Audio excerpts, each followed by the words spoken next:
السلام عليكم ورحمة الله وبركاته. الحمد لله رب العالمين، وبه نستعين على أمور الدنيا والدين، والصلاة والسلام على أشرف الأنبياء والمرسلين وعلى آله وصحبه أجمعين. رب اشرح لي صدري ويسر لي أمري واحلل عقدة من لساني يفقه قولي. Amma ba'du. Mudah-mudahan pertemuan kita ini diberkati lagi, dirahmati oleh Allah Subhanahu wa taala. Amin ya rabbal alamin. Insya-Allah pagi ini kita akan baca hadis yang ke-21, iaitu tempoh khatam. Tempoh khatam maknanya khatam Al-Quran. Bismillahirrahmanirrahim. An Abdillah bin Amr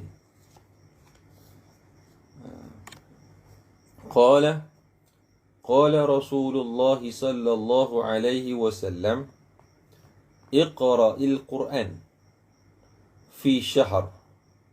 قلت إني أجد قوة،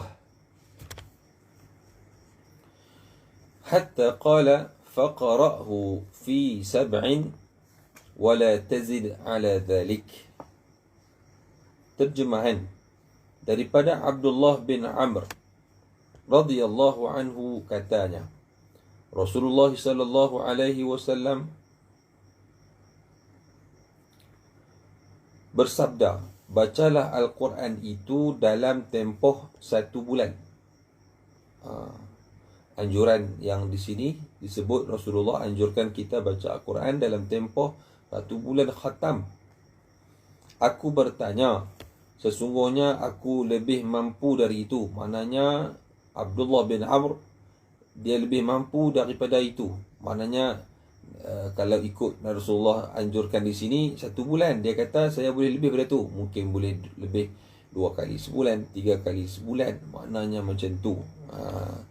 Baginda sallallahu alaihi wasallam bersabda, kalau begitu bacalah ataupun khatamkanlah Al-Quran itu dalam masa 7 hari. 7 hari. Dan janganlah melewati batas itu. Janganlah lebih daripada itu. Jangan lebih maknanya daripada 7 hari. Ada yang mungkin ada baca 3 hari, ada yang mungkin baca 1 hari. Kalau seeloknya begitulah. Jangan sekurang-kurang khatam kita ambil masa seminggu, 7 hari, ataupun selewat-lewatnya sebulan. Masya Allah, tabarakallah. Bukan perkara yang kita panggil mudah lah. Sebut di mulut ni jadi selalu. Tapi kalau kita nak buat, itu memerlukan pengorbanan, memerlukan taufik dan hidayah Allah Subhanahu wa ta'ala. Mudah-mudahan kita semua mampu sampai sebegitu. Yang terbaru kita dapat maklumat, insya-Allah sahih, daripada cucunda kepada almarhum Ustaz Azhari Razak, salah seorang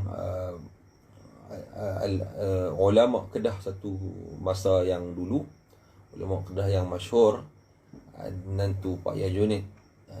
Isterinya, cerita dia ni isterinya, dia dah meninggal lama dulu, dan saya sempat mengambil daripada dia ijazah maksurat Syahid Hasan Al-Banna. Akan ambil daripada dia untuk maksurat surah kubra lah. Meninggal baru ni isterinya, yang dalam keadaan beliau khatam Al-Quran 1000 kali khatam. Meninggal dunia, saya ulang, meninggal dunia 2021 dengan dia dah 1000 kali khatam. 1000 kali khatam, insya-Allah. Dia bermula semenjak 2001 sampai 2021, 1000 kali khatam. Sebab apa dia kata?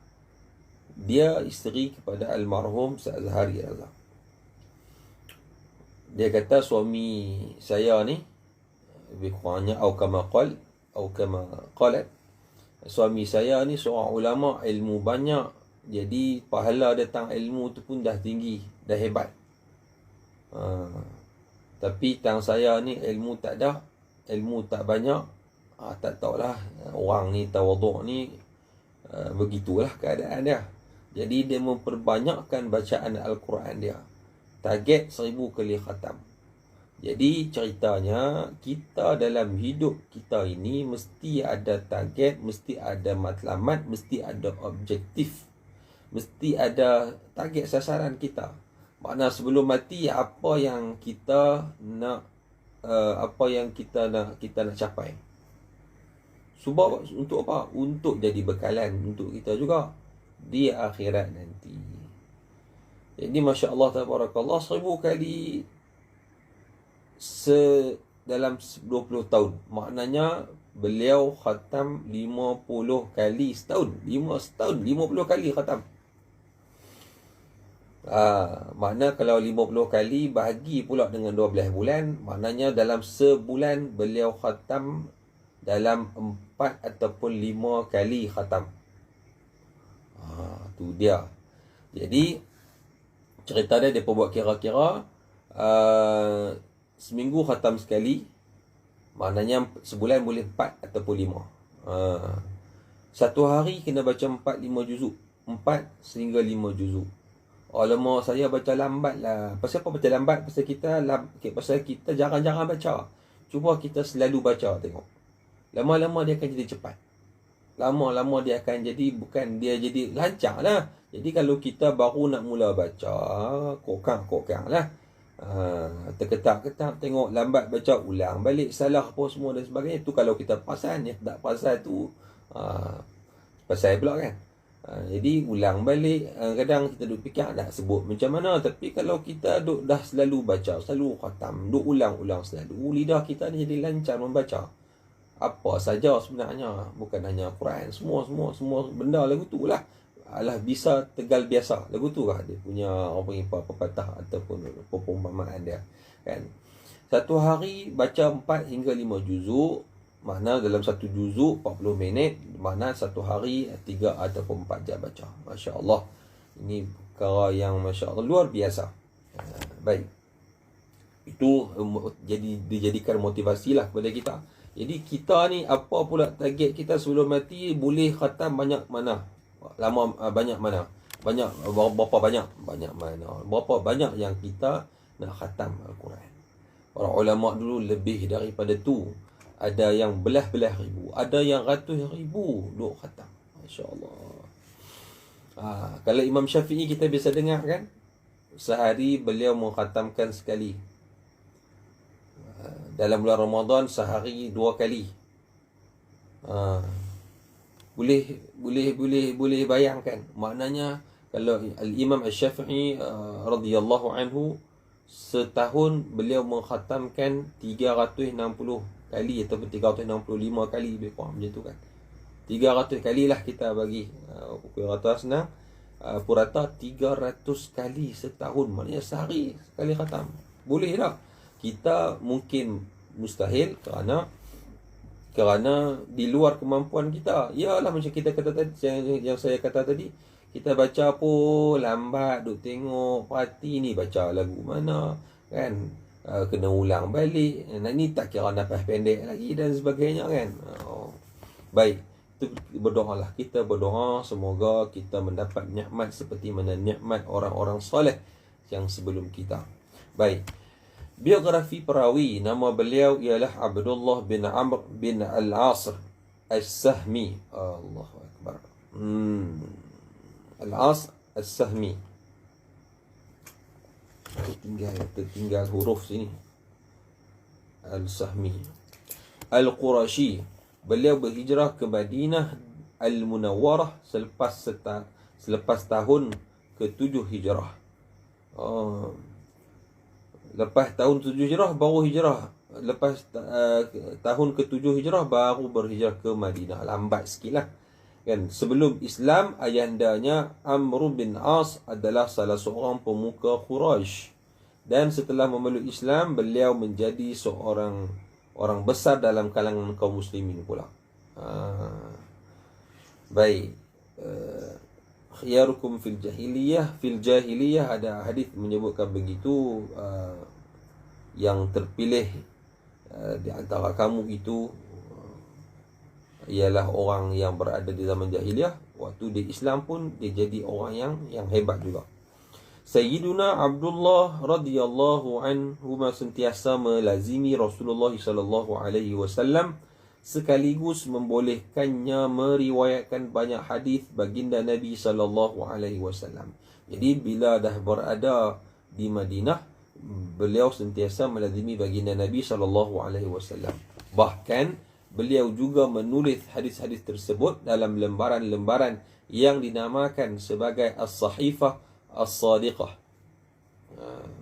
Lembaran yang benar lah. Lembaran yang benar, halaman yang benar, lebih kurang begitulah maksudnya. Kalau kita nak terjemahkan daripada sudut bahasanya, beliau bukan sekadar menulis, menghafal hadis-hadis, tetapi beliau juga menulis supaya tidak hilang dari ingatan. Kalau yang lupa sikit-sikit tu, bolehlah ditengokkan di tulisan untuk mengingati kembali. Itu pun setelah mendapat kebenaran daripada Nabi sallallahu alaihi wasallam. Asal pada mulanya Nabi tak beri kebenaran untuk menulis hadis kerana takut bercampur dengan Al-Quran. Al-Quran kan ditulis, kemudian kalau ditulis juga hadis takut bercampur dan tidak dapat nak bezakan antara Al-Quran dan hadis. Tapi selepas itu Rasulullah memberi kebenaran untuk menulis hadis-hadis baginda Nabi sallallahu alaihi wasallam dengan catatan, dengan menjagalah, bezakanlah antara Al-Quran dan hadis. Beliau juga sangat tekun dalam mempelajari Al-Quran di samping berpengetahuan tinggi tentang kitab Taurat. Tidak dapat dipastikan tempat dan tahun kewafatannya. Ada pendapat menyatakan bahawa beliau wafat di Mesir atau Makkah atau Taif atau di bumi Syam antara tahun 57 sehingga 70 Hijrah dalam usia lingkungan 72 dan 72 atau 9 dan 92 tahun. Jadi tidak dapat dipastikan. Baik, tak apalah, itu kita panggil kita biografi perawi. Mudah-mudahan radhiyallahu anhu. Keterangan, para solehin terdahulu mempunyai kebiasaan yang berlainan dalam mengkhatamkan Al-Quran. Jadi orang soleh dulu, zaman para sahabat, zaman tabi'in dan selepasnya sampai ke zaman kita, dia mempunyai tabiat ataupun kebiasaan yang berlainan dalam mengkhatamkan Al-Quran. Tak sama. Imam An-Nawawi mencatatkan bahawa tempoh yang paling lama bagi sebahagian daripada mereka mengkhatamkan Al-Quran ialah sekali dalam 2 bulan. Paling lama kajian Imam Nawawi, orang soleh dahulu, mereka akan habiskan Al-Quran paling lama tempoh nak khatam satu Quran tu 2 bulan. Kita tunggu bulan Ramadan tu pun kadang-kadang menyengit nak habis pun. Dan masa yang paling singkat ialah di antara tempoh Zuhur dan Asar. Antara Zuhur dan Asar khatam 30 juzuk. Jadi kita jangan fikir akal kita ni luar daripada akal kita. Tak boleh nak fikir macam mana kan? Macam mana Zuhur dengan Asar ni lebih kurang sejam lebih. Kita buahlah 2 jam. 2 jam ni berapa juzuk lah, 10 juzuk sampai. Itu orang ikut kemampuan ataupun ikut takat mana kita boleh lah kan. Itu kita punya hamba orang awam, yang kita, jadi kita duk fikir, macam mana mereka boleh baca Al-Quran antara Zuhur sampai Asar khatam 30 juzuk. Itu kelebihan, keistimewaan Allah Subhanahu Wa Taala berikan kepada mereka. Jadi masa ini satu perkara yang kita kena sedar. Masa ini merupakan makhluk Allah Subhanahu Wa Taala juga. Allah Taala yang ciptakan masa. Masa dunia dengan masa akhirat tak sama. Kan? 1000 tahun dunia dengan sehari, 1000 tahun dunia dengan akhirat baru sehari. Kan? Jadi tak boleh kita nak ada benda-benda yang di luar akal untuk kita faham. Baik. Atau maghrib dan isyak. Antara maghrib dan isyak lagi pendek, sejam lebih sikit je.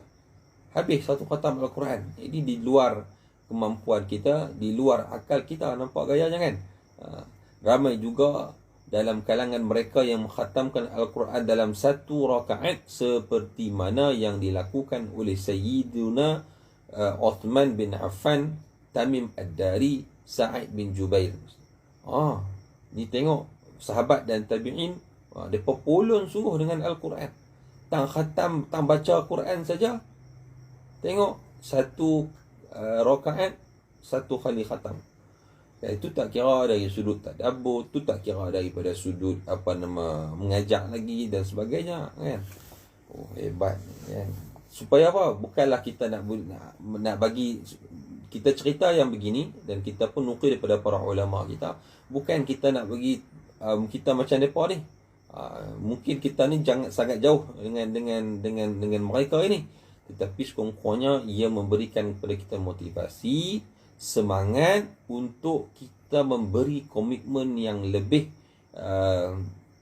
kepada Al-Quran.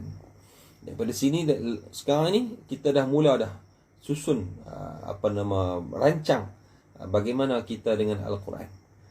Sekiranya difikirkan dengan logik akal, tentunya kita merasakan apa yang dilakukan para salihin dahulu adalah suatu yang mustahil. Saya tak mau bubuh lagi lah. Dalam ni kita tak mau bubuh lah. Ada lagi yang dahsyat pada yang kita duk baca ni. Masya Allah. Al-Imam Al-Sya'rani menyebutkan dalam kitabnya. Saya tak mau sebut yang tu. Sebut tu lagi kita panggil tu dia lah, kata betul kau ni. Satu perkara yang ni pun kita dah tak boleh nak fikir macam mana, kan. Tapi ada lagi yang lebih hebat daripada yang ni. Jadi cukuplah takat ni, kita kata, sebagai untuk memotivasikan kita, kan? Tapi itulah hakikatnya yang berlaku kepada mereka. Allah Subhanahu Wa Taala mengurniakan kepada mereka karamah, kemuliaan disebabkan kegigihan mereka menekuni Al-Quran. Jadi itulah kita katakan, masa ni dia adalah makhluk Allah Ta'ala. Allah Ta'ala memberikan keberkatan masa kepada orang. Antara perkara yang hilang daripada kita umat akhir zaman ini ialah hilangnya keberkatan masa. Masa yang lama tapi tak boleh nak buat apa pun, kan. Duk kok ni, pergi sana, pergi sini. Dah umur 50 tahun, dah umur 60 tahun, dah habis hari semalam.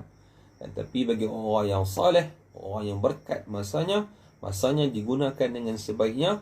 Dalam beberapa masa boleh dilakukan banyak perkara. Kita dalam banyak masa tak boleh buat apa pun kadang-kadang tu. Tak buat pun tak siap pula, kan. Itu makna hilang keberkatan masa kepada kita. Masa telah tunduk kepada mereka, disebut. Masa telah tunduk kepada mereka kerana masa juga merupakan ciptaan Allah, dan dia maha berkuasa menjadikan sesuatu itu menurut kehendaknya. Ini kalau kita dengar para wali, kekasih Allah Subhanahu Wa Taala, bukan hanya sekadar masa yang ditundukkan kepada mereka, tempat, kan. Tempat juga ditundukkan kepada mereka. Jalan dalam masa berapa lama sampai, kan. Kita 6-7 jam naik kapal terbang sampai. Ada kita dengar cerita tentang berjalan 3 langkah sampai di Mekah. Insya-Allah. Itu cerita orang yang mendapat karamah ataupun disebabkan kesolehan mereka, dekatnya mereka dengan Allah Subhanahu Wa Taala. Baik.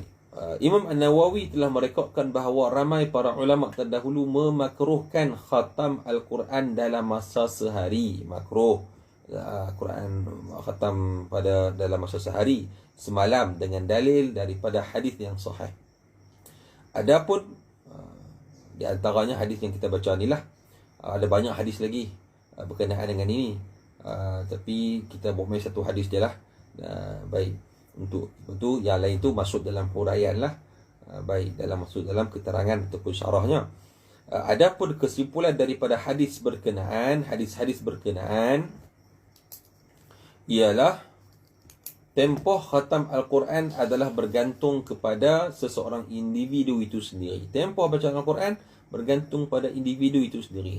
Kita tak boleh nak letakkan kemampuan individu yang lain dengan kita, ataupun kita nak bezakan antara orang lain dengan orang kita.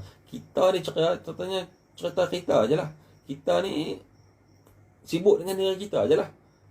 Tak payah kita nak sibuk dengan orang lain. Kalau dia tidak memberikan manfaat kepada kita kan. Jika memberikan manfaat kepada kita untuk menambahkan motivasi, semangat jati diri kita, itu tak ada masalah kan. Macam kita katalah, hari ni orang lebih suka duk tuning jari, duk cari kesalahan orang dan sebagainya. Kita cari apa baik orang kan. Kita kumpulkan kebaikan orang-orang yang kita nampak, yang kita lihat, yang kita perhati, kita ambil, kita amalkan pada diri kita. Itu yang terbaik kan. Berdasarkan kepada keluasan dan kelapangan masa. Macam kita cerita tadi, isteri kepada almarhum Ustaz Zahari Razak. Macam mana, ialah kita kata orang tua tak pergi mana dah. Jadi duduk di rumah buat apa? Baca Al-Quran. Baca Al-Quran 4 jam, 5 jam, ambil masa. Sebulan boleh 4 kali ataupun 5 kali khatam. Akhirnya beliau meninggal dunia dalam keadaan mengkhatamkan Al-Quran dalam masa 20 tahun 1000 kali khatam.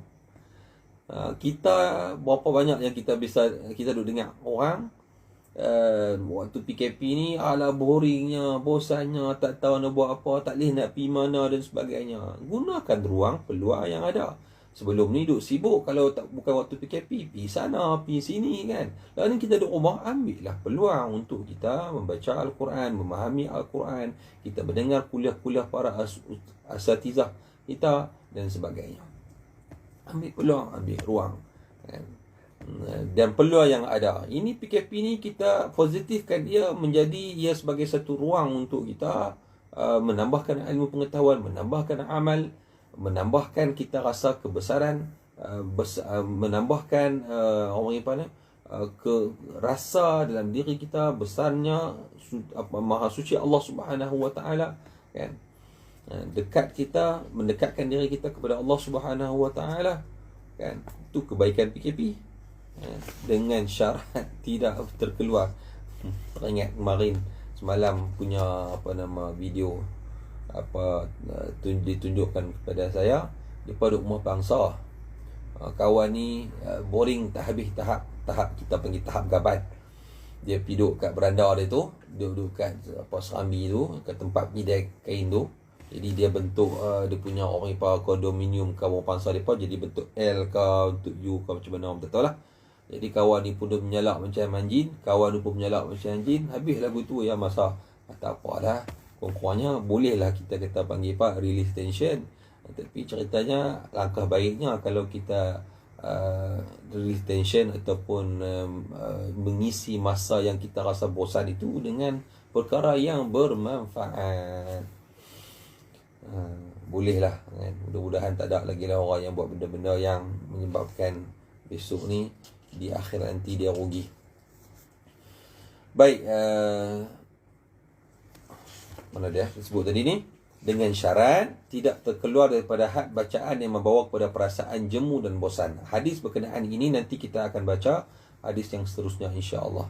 Bila baca Al-Quran, janganlah kita dengar cerita orang yang soleh dahulu sampai kita baca Al-Quran dah puluh ni ikut depa sampai kita rasa tak boleh, sampai kita rasa jemu, kita rasa bosan. Jangan sampai macam tu. Takut bila kita sampai, kita nak pulun tapi kita tak boleh nak pergi, bukan kemampuan kita, di luar kemampuan kita buat satu, akhirnya kita jemu, kita bosan, akhirnya kita tinggal terus.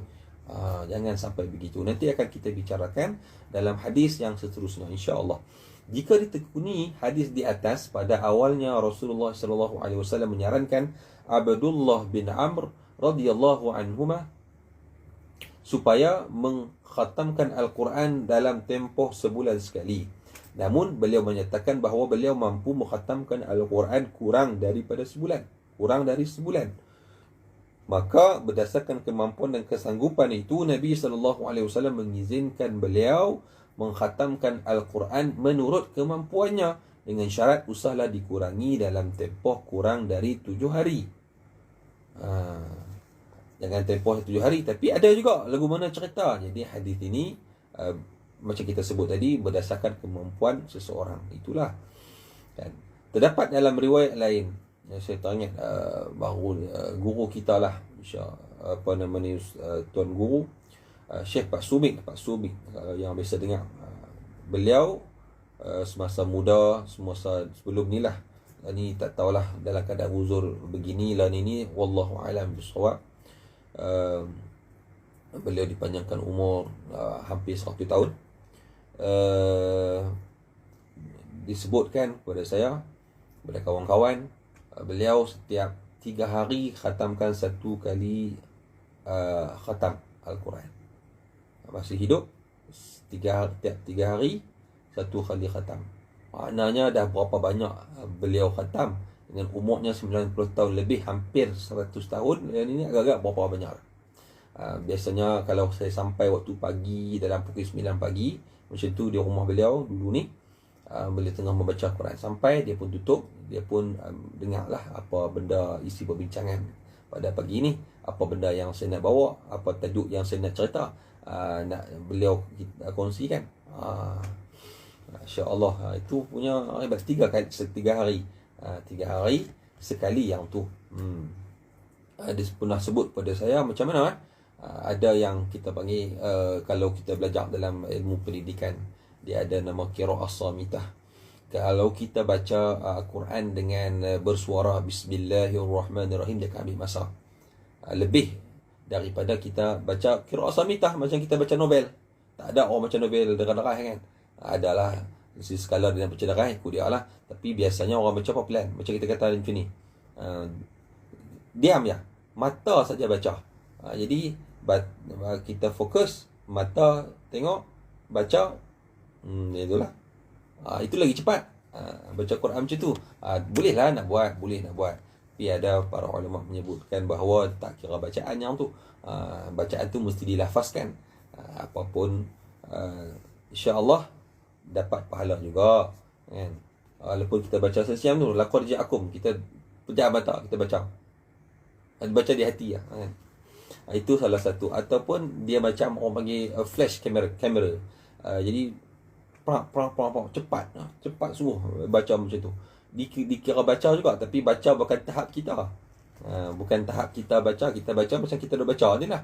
Tapi tahap depa lain daripada kita. Baca macam kamera, dia tangkap begitu, macam tu. Jadi cepatlah habis. Wallahu alam, kita boleh beri gambaran yang macam itulah, pasal kita pun tak sampai tahap tu. Baik. Terdapat dalam riwayat lain bahawa Rasulullah SAW mengizinkan beliau untuk mengkhatamkan Al-Quran dalam jangka masa 3 hari. Jadi ada hadis yang lain. Jadi macam itulah keadaannya. Kita tak boleh baca satu hadis, kita terus buat hukum. Kita kena tengok hadis yang lain. Kita kumpulkan hadis-hadis yang berkenaan dengan khatam Al-Quran contohnya, kemudian baru dibuat kesimpulan. Itu pun bukan semua orang. Ada yang berkelayakan kerana dia perlu faham bahasa Arab, dia perlu faham usul fiqh, dan sebagainya lah, alat-alat yang macam tu, alat-alat yang seumpama itu dia kena reti. Ada suruhan Rasulullah SAW berbentuk yang wajib, ada arahan Rasulullah berbentuk sunat, dan sebagainya. Kita perlu itu. Para ulama kita dah bincang dan telah memberi penerangan ataupun memberi penjelasan tentang itu. Cuma kita nak kena mengaji lah kan. Dan Nabi suruh ni, ini apakah dia punya status suruhan tersebut, dan seumpamanya lah. Baik, terdapat dalam riwayat lain. Seterusnya baginda memberikan bimbingan sebagaimana sabdanya, inna likulli amalin syirratan wa likulli syirratin fatrah. فمن كانت فترته إلى سنتي فقد أفلح ومن كانت فترته إلى غير ذلك فقد هلك. Dalam Sahih Bukhari, dalam Sahih Muslim, kita tengok bawah tu kan, Sunan Abu Daud, Sunan An-Nasa'i, Musnad Ibn Ahmad, banyak hadis ni riwayat oleh hadis sahih lah. Rasulullah SAW menyebutkan bahawa setiap amalan yang dilakukan kadang-kalanya ada semangat yang tinggi. untuk dilaksanakan dan bertempoh. Kadang-kadang minda kita ini, minda kuat, dia akan melahirkan semangat yang tinggi. Kan? Setting minda itu bagaimana? Minda, mindset itu. Di samping yang perkara yang lain lah, motivasi dan sebagainya. Mula-mula. Kalau kita dah mula dah, jika kita fikirkan kegagalan, maka kita hampir dengan kegagalan sebenarnya. Tapi bila kita fikir kita boleh, kita hampir boleh melakukan, dan kemungkinan kita akan berjaya. Peratus untuk berjaya itu lebih tinggi daripada awal kita dah lemah semangat. Bila kita dah lemah semangat, kita nak buat satu perkara pun, dia akan loleh lah, kita katakan. Kan? Dan dilaksanakan dan bertempoh. Ada semangat yang tinggi, kadang-kadang kita semangat tinggi untuk dilaksanakan dan bertempoh. Macam kita bulan Ramadan. Macam mana kita boleh solat sunat tarawih? Kita boleh khatamkan Al-Quran pada bulan Ramadan. Mai keluar pada bulan Ramadan, nak khatam Al-Quran sekali sebulan pun susah, kan? Sesiapa yang melaksanakan sesuatu, macam samalah juga macam puasa, kan? Puasa bulan Ramadan kita boleh puasa daripada terbit fajar sampai ke tenggelam matahari. Tapi bila kita bulan Ramadan, pasal apa nak susah nak puasa? Itu kena tanya ni. Itu kena mindset kita. Pasal apa bulan Ramadan kita tak rasa lapar pun, tapi bila luar bulan Ramadan kita rasa cepat lapar. Kenapa jadi begitu? Salah satunya ialah mindset kita. Kita set tak betul, maka tak betul habis belaka. Maka berjayalah mereka dan sesiapa yang melakukan amalan bukan berdasarkan tempohku, maka binasakanlah. Tiga ni. Min ghairi wa man kanat fatratuhu ila ghairi dhalik faqad halak. Ila sunnati, tempohku, ini sunnahku, bukan berdasarkan sunnahku, faqad aflah. Berdasarkan sesiapa yang melaksanakan suatu amalan berdasarkan tempohku, maka berjayalah mereka, dan sesiapa yang melakukan amalan bukan berdasarkan tempohku, berdasarkan kepada sunnahku, maka dia akan binasa. Baik, Rasulullah SAW, maka nak ceritakan di sini, maknanya kita buat amalan, janganlah sampai kita merasakan kita bosan, kita jemu, sehingga kan kita akan kemungkinan meninggalkan amalan tersebut terus tinggal. Kan? Baik, Rasulullah SAW bersifat dengan lemah lembut, kasih dan sayang kepada umatnya. Nabi SAW sentiasa membimbing sahabat-sahabatnya ke arah kebaikan. Pada masa yang sama, baginda SAW menggalakkan umatnya beramal mengikut kemampuan dan istiqamah mengamalkannya. Serta kenapa Rasulullah nak kata larang, dia tak kata larang, menganjurkan sebegitu apabila kita beramal, supaya tidak kita datang cepat jemu, supaya nak jaga kita, supaya kita buat amalan berdasarkan kemampuan kita. Kita mesti tahu kemampuan ataupun kadar diri kita, sekadar mana yang kita mampu. Sikit, insya-Allah lama-lama akan banyaklah, akan bolehlah. Dan beristiqamah dengan mengamalkannya, serta melarang melakukan sesuatu sehingga membawa kepada kesusahan kepada diri sendiri. Larangan ini dikhawatiri akan mendatangkan perasaan jemu, seterusnya menyebabkan amalan tersebut akhirnya terus ditinggalkan. Benarlah firman Allah Subhanahu wa taala, laqad ja'akum rasulun min anfusikum azizun 'alaihi ma 'anittum harisun 'alaikum bil mu'minina raufur rahim. Ayat ini yang kita dah bacakan sebelum ini, betapa Nabi SAW kasih dan sayang kepada umatnya, sehingga sangat mengambil berat kepada umatnya. Jadi kita pun kena begitu jugalah dengan Nabi kita SAW. Pengajaran kita dah belajar dah, masya-Allah, 2-3 akhir ni, semenjak akhir ni kita kira duk lambat dah ni. Ya Rabbi, pengajaran saya tak mau panjang dah, kita baca pengajarannya. Pelaksanaan ibadah perlulah dilakukan mengikut kadar kemampuan diri seseorang. Rasulullah SAW sangat kasih kepada umatnya dan menginginkan kebaikan buat mereka. Mereka tu siapa? Kita lah. Yang ketiga, keutamaan sifat istiqamah dalam ibadah. Kerana situ ada hadis menyebutkan apabila baginda Nabi SAW tanya kepada baginda, apakah amalan yang terbaik untuk dilakukan, maka Nabi sebut, adwamuha wa in qalla, berterusan walaupun sedikit. Berterusan walaupun sedikit. Jadi, biarpun kita duk baca sikit-sikit, tapi kita duk buat sentiasa. Setiap hari kita buat. Tak mau kita 20 hari ni, esok kita tinggal terus. Itu kurang bagus. Jadi, begitu. Jadi, kita mulakan dengan sedikit, kita istiqamah. Kemudian apabila kita dah mantap amalan yang sedikit yang kita istiqamahkan itu, kita tambah sikit, tambah lagi.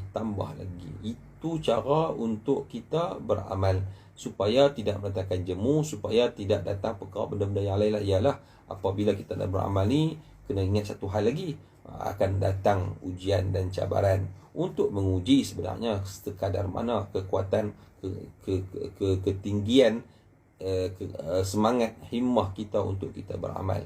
Kita tak macam dengan para sahabat yang kita ceritakan dulu, tapi bagaimanapun kita mengikuti jalan mereka, insya-Allah tak boleh 100% pun, sekurang-kurangnya beberapa peratus yang kita akan tingkatkan dari masa ke semasa. Wallahu a'lam. Mudah-mudahan bermanfaat untuk perkongsian kita pada pagi ini. Sekian, insya-Allah. Terima kasih kepada semua yang menonton, yang sudi bersama-sama mendengar perkongsian ini. Sekian dulu dari kita di sini. Wallahu a'lam. Assalamualaikum warahmatullahi wabarakatuh. Subhanakallahumma bihamdika.